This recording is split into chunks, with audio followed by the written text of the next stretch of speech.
عاشورہ کے دن جو اپنے اہل و عیال پر دسترخوان وسیع کرے گا، ان کو کھلائے گا، تو اللہ اس کے رزق میں برکت دیں گے۔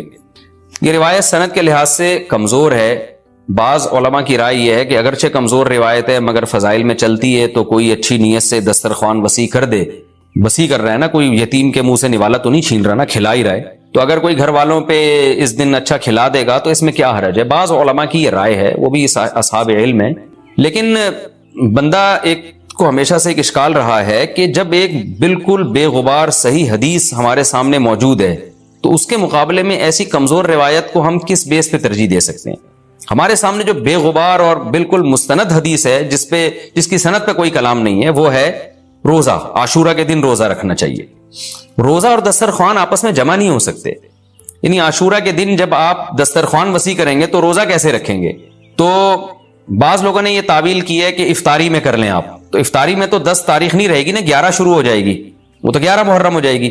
بعض لوگوں نے یہ کہا کہ جی 9 محرم کو جب سورج غروب ہو تو عاشورہ کی رات کو دسترخوان وسیع کر لیں۔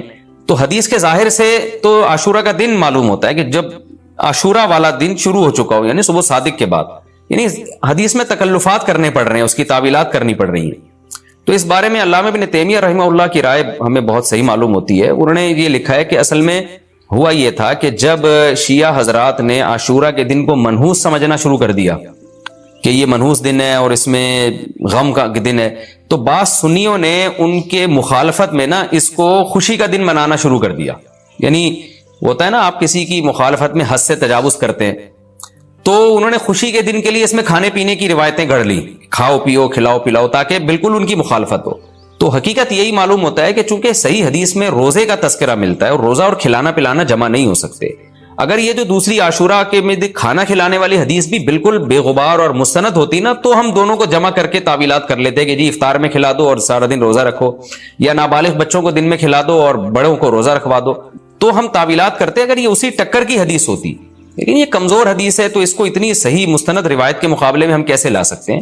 تو وہ ابن تیمیہ رحمہ اللہ کی بات کافی معقول معلوم ہوتی ہے کہ بعض شامی لوگوں نے یہ روایت کو گڑھا ہے صرف شیعہ لوگوں کی دشمنی اور مخالفت میں، کہ اس کو خوشی کا دن، تو عاشورہ کا دن تو نہ غم کا دن ہے نہ خوشی کا دن ہے، عبادت کا مقدس دن ضرور ہے، تو برکت کا دن ضرور ہے۔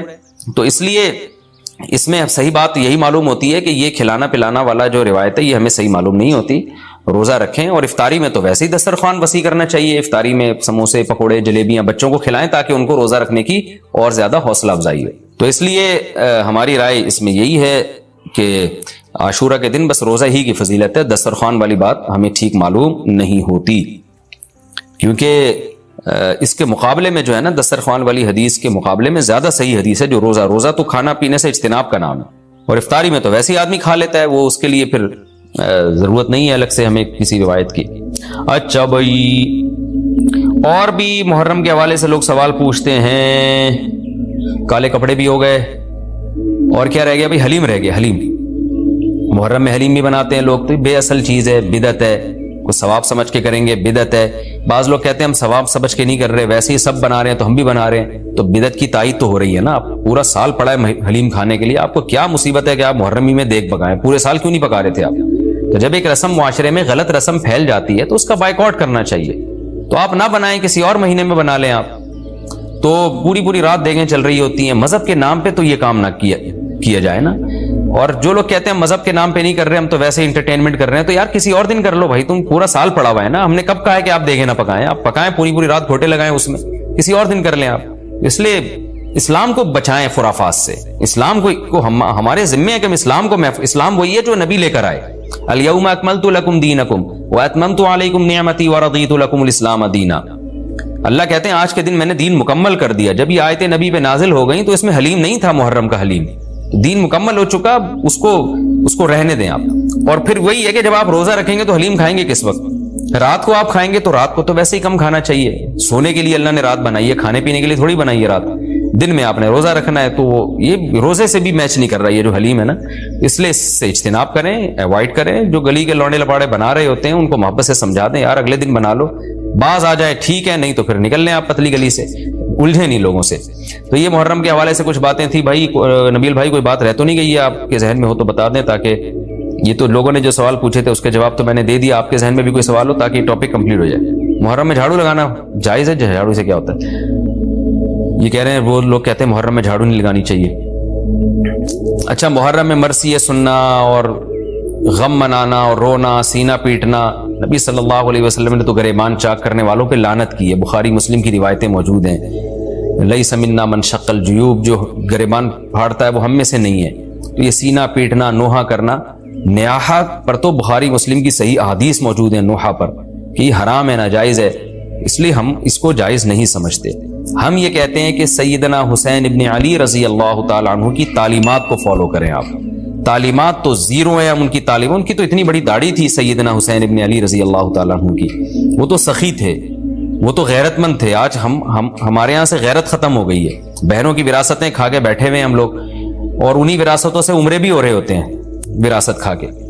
تو گھر میں گھر والوں کو ٹائم نہیں دیتے, غربا مساکین کا خیال نہیں ہے, نماز تکبیر اولا کی پابندی نہیں ہے. ان چیزوں کو فوکس کریں. حضرت حسین رضی اللہ تعالیٰ عنہ نے تو کربلا کے میدان میں بھی نماز نہیں چھوڑی, اور آج خواتین شاپنگ کرتی ہیں, نمازیں چھوڑ دیتی ہیں. کسی شادی میں جانا ہے, بس میں بیٹھے ہوئے نمازیں چھوڑ دیتے ہیں. تو اللہ کا واسطہ تعلیمات کو فالو کریں اہل بیت کی. تعلیمات کو فالو کیے بغیر ہمیں کچھ بھی حاصل نہیں ہوگا. تو وہ کسی شاعر نے بڑی پیاری بات کہی ہے نا, شرط ایماں مصطفیٰ سے والہانہ پیار ہے, پیار لیکن پیروی ہے, پیروی دشوار ہے. مصطفیٰ صلی اللہ علیہ وسلم سے ایمان کی شرط ہے کہ آپ کو نبی سے بے پناہ محبت ہو, لیکن محبت کی دلیل کیا ہے کہ آپ فالو کتنا کرتے ہیں. تو اہل بیت سے محبت یہ ایمان کا حصہ ہے ہمارے. اس محبت کے بغیر آپ جنت میں نہیں جا سکتے. لیکن آپ میں محبت ہے یا نہیں ہے, یہ کالے کپڑوں سے یا سینہ پیٹنے سے پتہ نہیں چلے گا. اس کا پتہ اس سے چلے گا کہ آپ ان کو فالو کتنا کرتے ہیں. تو یہ چند احکامات تھے, لوگوں نے سوال پوچھے تھے مسائل میں, تو میں نے ان کے جوابات دے دیے. اور کچھ مسائل محرم کے حوالے سے اور بھی ہیں, پھر وہ بعد میں یاد آتے ہیں. ہاں, حلیم کو حلیم کہنا, یہ بھی ایک سوال تھا.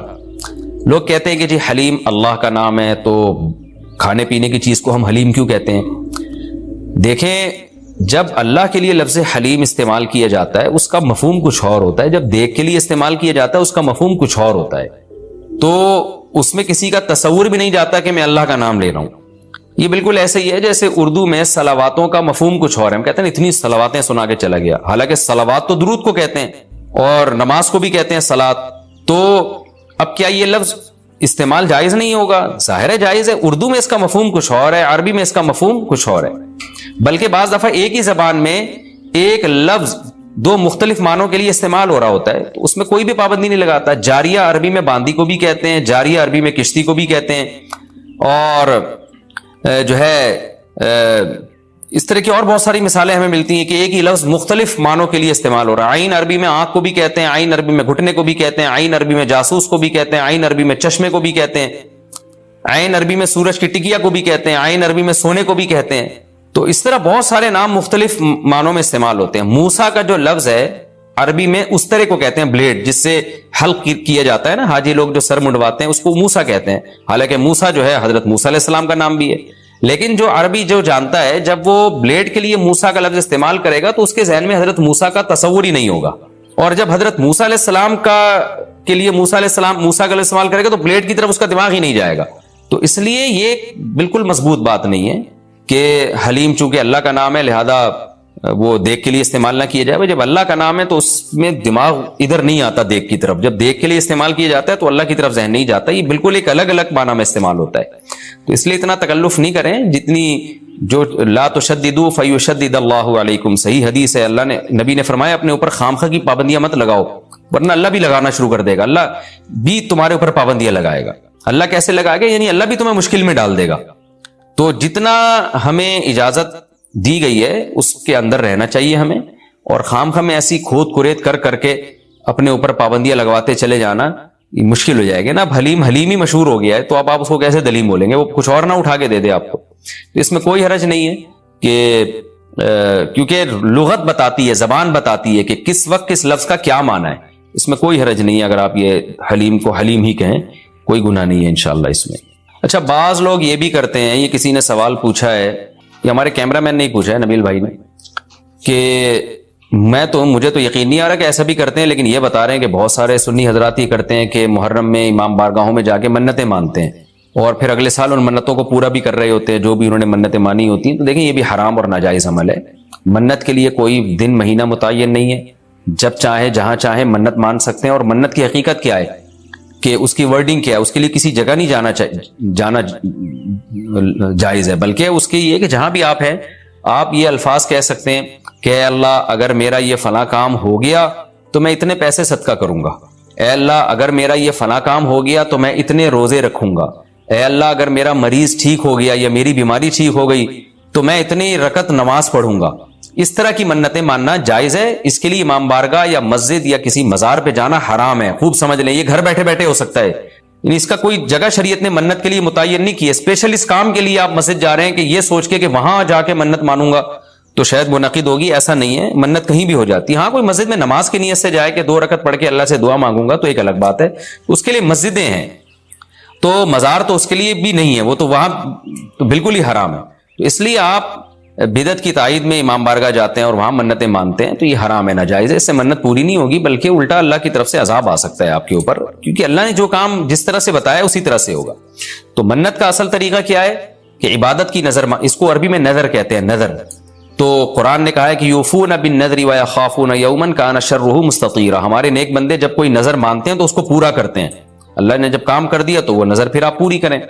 تو اس کا طریقہ کیا ہے کہ آپ گھر میں بیٹھے جہاں بھی ہیں آپ زبان سے الفاظ دہرا دیں کہ اے اللہ اگر میرے مریض کو شفا مل گئی یا میں ٹھیک ہو گیا یا میں امتحان میں پاس ہو گیا تو میں اتنے پیسے صدقہ کروں گا یا کروں گی، یا اتنی رکعت نماز پڑھوں گا یا پڑھوں گی، یا اتنے روزے رکھوں گا یا رکھوں گی. اس طرح کی عبادت کی نظر ہوتی ہے، اس کے علاوہ نہیں ہوتی. بعض لوگ یہ نظریں مان رہے ہوتے ہیں کہ میرا یہ کام ہو گیا تو داتا دربار پہ اتنی دیگیں چڑھاؤں گا. یہ نظر پوری کرنا بھی حرام ہے. کام ہو بھی جائے تو دیگیں چڑھانا جائز نہیں ہے. بعض لوگ یہ کہہ رہے ہوتے ہیں کہ یہ کام ہو گیا تو امام حسین کے نام کی یا غوث اعظم کی نام کی اتنی دیگیں نکالوں گا. یہ سب غلط چیزیں. صدقے کی نظر ہوتی ہے اللہ تیرے نام پہ میں اتنے غریبوں کو کھانا کھلاؤں گا. یہ نظریں ہوتی ہیں صدقے کی، جو اللہ کے لیے ہوتا ہے صدقہ. تو اس میں یہ کہ کھانا کھلانے کی، صدقہ خیرات کی نظر ہو سکتی ہے، اور عبادت کی نظر ہوتی ہے. یہ جو مزاروں پہ جانے کی نظر اور فلاں پہ جا پہ چڑھاوا چڑھاؤں گا، یوں کروں گا، ایسے کروں گا، یہ جو اوٹ پٹانگ قسم کی نظریں آ رہی ہیں یہ حرام ہے، ناجائز ہیں. اس کی کوئی حیثیت نہیں ہے شریعت میں. ان کو پورا کرنا بھی واجب، نہ صرف یہ کہ واجب نہیں ہے بلکہ جائز ہی نہیں ہے. تو گھر بیٹھے بیٹھے جب چاہیں آپ نظر مان سکتے ہیں. زبان سے کہیں گے تو نظر ہوگی، دل میں نہیں ہوتی. لیکن شریعت نے منت ماننے کو بہرحال پسند نہیں کیا ہے. نبی صلی اللہ علیہ وسلم نے فرمایا کہ جو نظر مانتا ہے نا وہ تقدیر کو تو نہیں ٹال سکتا، اللہ اس کے ذریعے کنجوس سے پیسہ نکلوا دیتے ہیں. یعنی تقدیر میں بیماری ٹھیک ہونا ہوگی تو ہو جائے گی، کامیابی ہوگی تو ہوگی، وہ تو. لیکن کیا ہوتا ہے کہ بندہ ٹھیک ہو جاتا ہے اور جو آدمی کبھی صدقہ نہیں کرتا اس بہانے اس کی جیب سے، کنجوس کی جیب سے پیسے نکل جاتے ہیں. ویسے تو دے نہیں رہا تھا صدقہ تو اللہ نے بیماری میں ڈال دیا، چل اب منت مان تاکہ میں بیماری ٹھیک کروں اور تو اب پیسے نکال یہاں سے. تو کنجوسوں کے ذریعے، کنجوسوں کا پیسہ نکلوانے کے لیے یہ کام ہوتا ہے. بے نمازیوں کو نماز پڑھوانے کے لیے، جو روزہ نہیں رکھتے ان کو روزہ رکھوانے کے لیے. تو اس حدیث سے پتہ چلتا ہے کہ منت اور نظر کو جائز ہے لیکن پسند نہیں کیا گیا. علماء نے اس کی وجہ بیان کی ہے کہ یہ ایک طرح سے نا اللہ سے ایک طرح کا مقابلہ چل رہا ہے کہ اللہ میرے مریض کو یا مجھے ٹھیک کر دے تو میں اتنے روزے رکھوں گا. یعنی بارگیننگ ہو رہی ہے اللہ تعالیٰ سے کہ اگر نہیں ٹھیک کیا تو میں نہیں رکھتا، جا بھائی. اے اللہ اگر میں پاس ہو گیا نا تو میں 1 لاکھ روپے صدقہ کروں گا، اگر نہیں ہوا تو ہم بھی صدقہ نہیں کر رہے. تو ایک طرح کا نا مقابلہ چل رہا ہے. عبدیت یہ ہے کہ اللہ تو مجھے پاس کرے گا تو بھی 1 لاکھ روپے دوں گا، نہیں کرے گا تو بھی 1 لاکھ روپے دوں گا، اس لیے کہ میں تو تیرا بندہ ہوں. لیکن تو مجھے ویسے ہی پاس کر دے امتحان میں، چاہے میں لاکھ دوں یا نہیں دوں، میں تو تیرا بندہ ہوں، میں تو فقیر ہوں. فقیر بارگیننگ تھوڑی کرتا ہے. سیٹھ صاحب آپ نے مجھے اگر 100 روپے دیے نا تو میں بھی آپ کا فلاں کام بنا دوں گا. فقیر کہتے ہیں اللہ کے نام پہ 100 روپے دے دو، میں فقیر پھٹا پرانے کپڑے میرے، میں کیا کروں گا یار آپ کے لیے. تو اللہ سے بھی بھکاریوں کی طرح مانگنا یہ اللہ کو زیادہ پسند ہے. منت ماننا بھی جائز ہے لیکن پسندیدہ کام نہیں ہے. ہاں جس طرح سے امام بارگاہوں میں یا مزاروں میں جا کے منتیں مانی جا رہی ہیں وہ بالکل حرام ہے، بالکل ناجائز ہے. اور اس کے لیے محرم کا دن متعین کرنا یہ سمجھ کے کہ اس میں منت زیادہ پوری ہوگی یہ بھی حرام ہے، ناجائز ہے اور بدعت کی تائید ہے. اس سے آپ سب لوگ اجتناب کریں، اس سے گناہ ملتا ہے. اچھا یہ بھی محرم کے حوالے سے سوال پوچھا جاتا ہے جی، کیا قربانی کا گوشت محرم سے پہلے ختم کرنا ضروری ہے؟ عاقب شاہ دبئی سے پوچھتے ہیں جی، کچھ لوگ کہتے ہیں قربانی کا گوشت محرم سے پہلے ختم ہو جانا چاہیے، کیا یہ بات صحیح ہے؟ نہیں، ایسا کچھ نہیں ہے، قربانی کا گوشت آپ پورے سال چلا سکتے ہیں اگر محفوظ رکھ رہے ہیں، لیکن وہی ہے کہ کھا لیں جلدی تو اچھی بات ہے، تازہ تازہ گوشت کھا لیں۔ محرم میں بھی بہت 2 مہینے ہو جاتے ہیں، تاخیر ہو جاتی ہے، تو اس لیے بہتر یہی ہے کہ پہلے کھا کے ختم کریں، لیکن اگر کوئی محفوظ بھی رکھتا ہے تو کوئی گناہ اس میں نہیں ہے۔ اچھا ایک اور سوال سبیلوں کے حوالے سے پوچھا جاتا ہے کہ محرم میں سبیلیں لگانا، ان سبیلوں سے پانی پینا، تو دیکھیں وہ بھی شیعہ حضرات کا مسلک ہے، ان کا کانسیپٹ ہے کہ وہ حضرت حسین کے نام کی سبیلیں لگاتے ہیں۔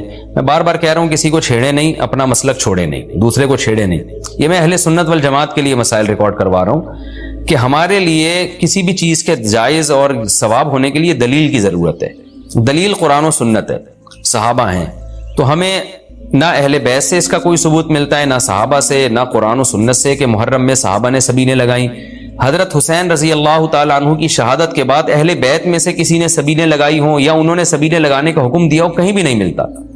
یہ عمل بھی بدعت ہے، ناجائز ہے، اس سے اجتناب کریں۔ اور ایک عجیب بات ہے، کبھی آپ اس کو غم کا مہینہ کہتے ہیں اور کالے کپڑے پہنتے ہیں اور سبیلیں لگا کے لوگوں کو شربت پلا رہے ہیں، تو یہ تو خوشی کے موقع پہ ہوتا ہے نا، خوشی کے موقع پہ کھلایا پلایا جاتا ہے، تو یہ ایک کنفیوژن ہے کہ یہ خوشی منا رہے ہیں کہ غم منا رہے ہیں، تو کھلانا پلانا خوشیوں کے موقع پہ ہوتا ہے، تو اس لیے آپ ان چیزوں سے اجتناب کریں، نہ سبیل لگائیں، نہ اس پہ کھڑے ہو کر پانی پئیں، جو لگا کے بیٹھا وہ اس کو چھیڑے نہیں، آپ تنگ نہ کریں، وہ اس کا مسئلہ ہے کہ اس کو چھوڑ دیں۔ دنیا میں بہت سارے فرقے ہیں، کس کس کو آپ قابو میں کریں گے؟ ملک میں انارکی پھیلتی ہے، ملک میں فسادات ہوتے ہیں، کسی سے نفرت کرنے کی ضرورت نہیں ہے، کسی کو ٹاؤنٹنگ کرنے کی ضرورت نہیں ہے، طنز تانے کی ضرورت نہیں ہے، جو لگا کے بیٹھا ہوا ہے لگائے، جو پی رہا ہے اس کو پینے دیں، چھیڑے نہیں۔ لیکن میں آپ کے لیے یہ کہہ رہا ہوں جو اس وقت میرا پروگرام سن رہے ہیں، اگر آپ قرآن و سنت ہی کو فالو کرتے ہیں، آپ اہل سنت والجماعت میں ہیں، یا تو میں بار بار کہتا ہوں پورے شیعہ ہو جائے نا، پھر آپ ڈبل مسلکوں پہ چلنا تو یہ دنیا میں کسی کا بھی اصول نہیں ہے کہ آدھا ادھر آدھا ادھر، وہ تو کہیں کا بھی نہیں ہوتا، یا تو پورے ادھر ہو جائیں یا پھر پورے اہل سنت والجماعت بن جائیں۔ تو اہل سنت والجماعت کے ہاں یہ سبیلیں لگانا یہ جائز کام نہیں ہے، کیونکہ قرآن و سنت سے اس کا ثبوت نہیں ہے۔ لوگ کہتے ہیں کہ آدمی کسی کو شربت پلا رہا ہے، پانی پلا رہا ہے، تو پانی پلانا تو بڑا اچھا کام ہے، پانی پلانا اچھا کام ہے، پورے سال کسی دن کو خاص کر لینا یہ اچھا کام نہیں ہے، تو اس سے بدعت کی تائید ہوتی ہے۔ تو اگر کوئی پیاسا آپ کو نظر آتا ہے تو محرم میں ہو تو محرم میں بھی پلائیں، سفر میں ہو تو سفر میں بھی پلائیں، لیکن کوئی پیاسا نہیں ہے تو جیسے آپ پورے سال سبیلیں نہیں لگاتے تو محرم میں بھی نہ لگائیں آپ، کیونکہ اگر آپ پورے سال نہیں لگاتے محرم میں لگا رہے ہیں تو یہ اس کی علامت ہے آپ اس مہینے کو سبیل کے حوالے سے خاص ویلیو دے رہے ہیں۔ اس ویلیو کی آپ کے پاس قرآن و سنت سے دلیل ہونی چاہیے، دلیل نہیں ہے تو ہمارے پاس دلیل ہے، نبی صلی اللہ علیہ وسلم نے فرمایا من احدث فی امرنا ھذا ما لیس منہ فہو رد وفی روایت فہو مردود، جو ہمارے دین میں کوئی بھی نئی چیز لے کر آئے گا نبی نے فرمایا وہ مردود ہے، ہم نہیں اس کو ایکسیپٹ کریں گے۔ تو اس لیے بھائی ہم تو اس حدیث کو فالو کرتے ہیں، تو کائنڈلی آپ حضرات سے گزارش ہے، ہاں کوئی پورے سال سبیل لگا کے بیٹھا ہو تو وہ محرم میں بھی لگا لے، کیوں؟ وہ اس لیے کہ وہ محرم کو الگ سے فضیلت نہیں دے رہا سبیل کے حوالے سے، بلکہ وہ کہہ رہے بھائی میں تو پورے سال لوگوں کو پانی پلاتا ہوں تو محرم میں بھی پلا رہا ہوں، میں تو پورے سال شربت پلاتا ہوں تو محرم میں بھی پلا رہا ہوں۔ لیکن ایک آدمی سال کے 11 مہینے نہیں پلاتا، صرف محرم میں سبیل لگا کے بیٹھا ہے، اس کا مطلب وہ اس مہینے کو سبیل کے حوالے سے زیادہ ویلیو دے رہا ہے۔ اس ویلیو کے لیے میں نے کہا دلیل چاہیے، دلیل آپ کے پاس اگر نہیں ہے تو پھر وہ حدیث ہے جو ہمارے دین میں نئی چیز ایجاد کرے گا تو وہ چیز مردود ہے، اس لیے اس عمل سے بھی اجتناب کریں۔ دیکھیں جنت میں جانے کے لیے ہمیں وہ کام کرنے پڑیں گے جو اللہ رسول نے بتائے ہیں، اور اس میں اپنی طرف سے ایڈیشن کرنا یہ ناجائز ہے، اس عمل کو شریعت میں بدعت سیئہ کہا جاتا ہے۔ اللہ تعالی ہماری حفاظت کرے۔ آپ صلی اللہ علیہ وسلم کو حقیقت میں اطلاع ملتی کہ آپ شہید ہو گئے تو کیا آپ نہ روتے؟ آپ صلی اللہ علیہ وسلم کو اپنی نواسی آپ کی گود میں تھی، اس کا انتقال ہوا، آپ کی آنکھوں سے آنسو جاری ہوئے۔ صحابہ نے کہا یا رسول اللہ آپ تو ہمیں صبر کی تلقین کرتے ہیں، آج آپ رو رہے ہیں، تو فرمائیے اللہ کی رحمت ہے، یہ تو اللہ کی رحمت ہے بھائی، اولاد ہے میری۔ تو کیا جب حضرت وہ جو آپ صلی اللہ علیہ وسلم کی نواسی کا انتقال کی تاریخ آئے گی تو ہم سب روئیں گے بیٹھ کے؟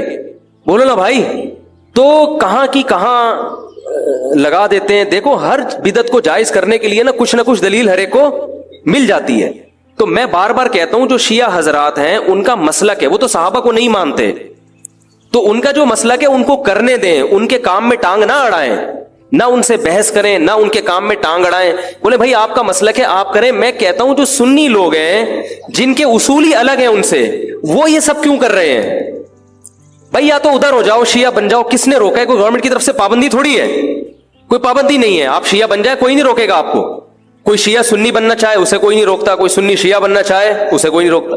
لیکن جب آپ سنی ہیں تو پھر آپ کو ان اصولوں پہ چلنا پڑے گا جو اہل سنت والجماعت علماء نے بتائے ہیں.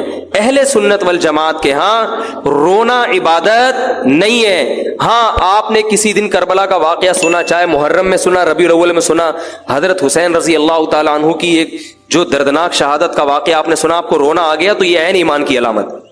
میرے بیان اب ویڈیو ریکارڈ ہوتے ہیں, پہلے ریکارڈ نہیں ہوتے تھے, آڈیو چلتے تھے.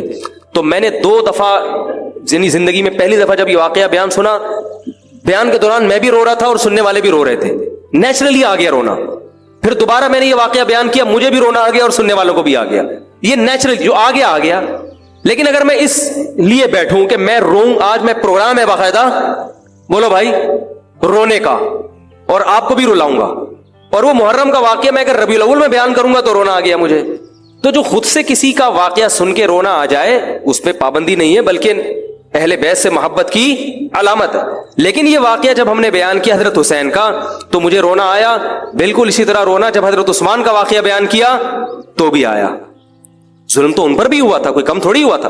بلکہ مجھے یاد ہے جب میں نے پہلی دفعہ نبی صلی اللہ علیہ وسلم کی سیرت پڑھی, بالکل چھوٹا بچہ تھا میں اس وقت, میری عمر 9 یا 10 سال ہوگی, اور وہ آپ صلی اللہ علیہ وسلم کی وفات کا واقعہ لکھا تھا.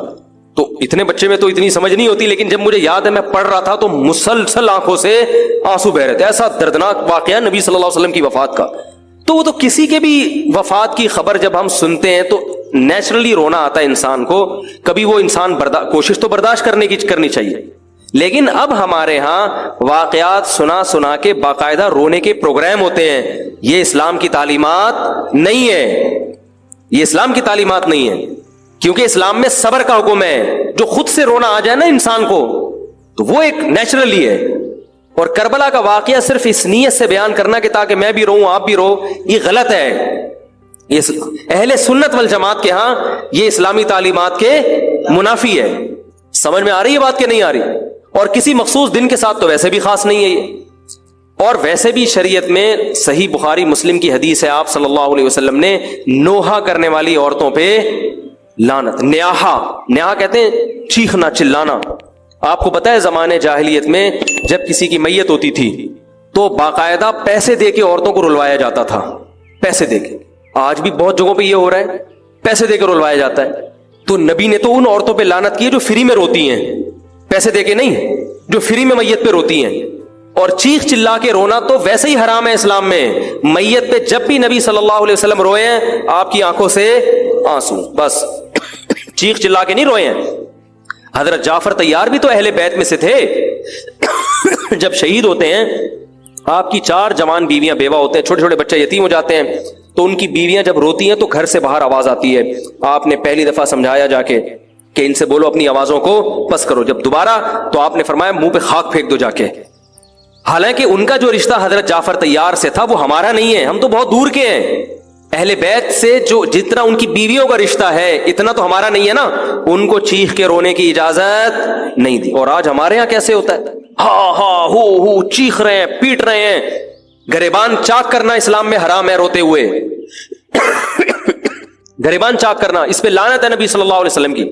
تو آج گریبان بھی چاک ہو رہا ہے, رو بھی رہے ہیں, پیٹ بھی رہے ہیں. تو بھائی وہ شیعہ حضرات کا ایک مسلک ہے, ان کی رائے ہے, ان کو ان کی رائے پہ چلنے دو. آپ جو اہل سنت والجماعت کو فالو کرتے ہو تو یا تو ادھر ہو جاؤ یا ادھر ہو جاؤ, درمیان میلہ لٹکو. درمیانی آدمی کہیں کبھی نہیں ہوتا. درمیان کی جو جنس ہے وہ کہیں کی ہوتی ہے. وہ بیچارہ نہ مرد سے شادی کر سکتا ہے نہ عورت سے. وہ کہتا ہے یا اللہ اگر مجھے آپشن دیتا یا تو ادھر کر دیتا, یا وہ تو ایک اللہ نے آزمائش بنا دی اس کو بیچارے کو, وہ آزمائش ہے, اسی آزمائش پہ اس کو قیامت کے دن اجر ملے گا. لیکن اپنے اختیار سے انسان بیچ کا بننے کی کوشش کرے یہ ٹھیک نہیں ہوتا. اپنے اختیار سے یا تو شیعہ بن جاؤ یا پورے سنی بن جاؤ. تو اہل سنت حدیث کی کتابوں کو فالو کرتے ہیں, اور جو ہماری بخاری مسلم ہے شیعہ حضرات نہیں مانتے ان کتابوں کو, وہ نہیں فالو کرتے ان کو. تو ہم تو ان کو فالو کرتے ہیں. اگر آپ کہتے ہو میں نہیں مانتا ان حدیثوں کو تو پھر بہت ساری چیزیں اور بھی ہیں وہ بھی چھوڑ دو. پھر آپ